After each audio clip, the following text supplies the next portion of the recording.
ఇక్కడ జరిగే కొన్ని అద్భుతాలు సైన్స్కి కూడా అందవు, మానవ మేధస్సుకు కూడా దొరకవు. ఇక్కడ విగ్రహం మనిషి చెక్కింది కాదు, అది స్వయంభువు, అంటే దానంతటా అదే వెలిసింది అని నమ్ముతారు. గర్భగుడిలో ఎప్పుడూ ఫ్యాన్ తిరుగుతూనే ఉంటుంది.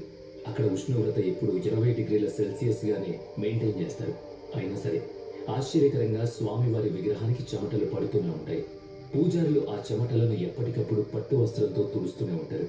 అంతేకాకుండా విగ్రహానికి గంధపు లేపనం రాసినప్పుడు స్వామివారి హృదయంపై అమ్మవారి ఆకృతి స్పష్టంగా కనిపిస్తుంది. అసలు ఈ విగ్రహం వెనుక ఉన్న నిజం ఏంటి? మరో షాకింగ్ విషయం ఏంటంటే విగ్రహం వెనుక భాగాన్ని చూడడం ఎవరికీ అనుమతి లేదు. విగ్రహం వెనుక గుప్తంగా కొన్ని స్వరంగాలు ఉన్నాయని ప్రచారం ఉంది. 1937లో ఒక యువ పూజారి విగ్రహం వెనక్కి వెళ్లారట. అక్కడ ఆయన చూసిన దృశ్యం ఆయన్ను షాక్కి గురి చేసింది. అసలు అక్కడ ఏముంది? ఇక తిరుపతి లడ్డూ విషయానికి వస్తే ఇక్కడ ప్రతిరోజు 3 లక్షల నుంచి 5 లక్షల లడ్డూలు తయారవుతాయి. విచిత్రం ఏంటంటే అన్ని లడ్డూల రుచి, బరువు, ఒక్క గ్రామ్ కూడా తేడా ఉండదు, సమానంగా ఉంటాయి.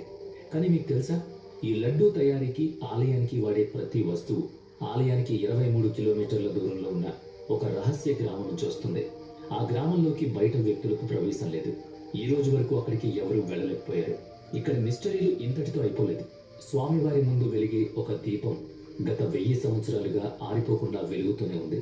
అందులో నూనె ఉండదు, ఒత్తు ఉండదు. మరి అది ఎలా వెలుగుతుంది?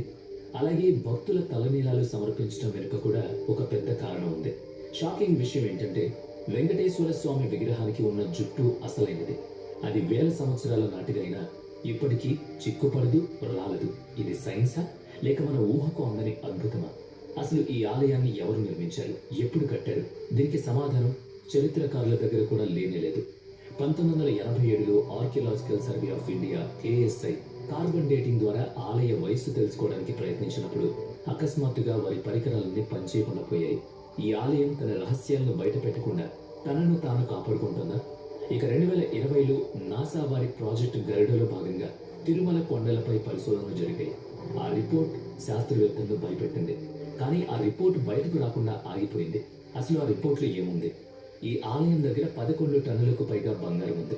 కేవలం స్వామివారి విగ్రహానికి అలంకరించే కిరీటమే 1000 కిలోల బరువు ఉంటుంది. కానీ అన్నిటికంటే రహస్యమైంది ఈ కిరీటంలో ఉన్న కృష్ణమణి.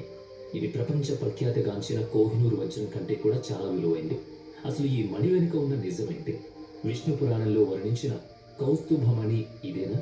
ఇలాంటి ఎన్నో రహస్యాలు మీ ఊహకు కూడా అందవు.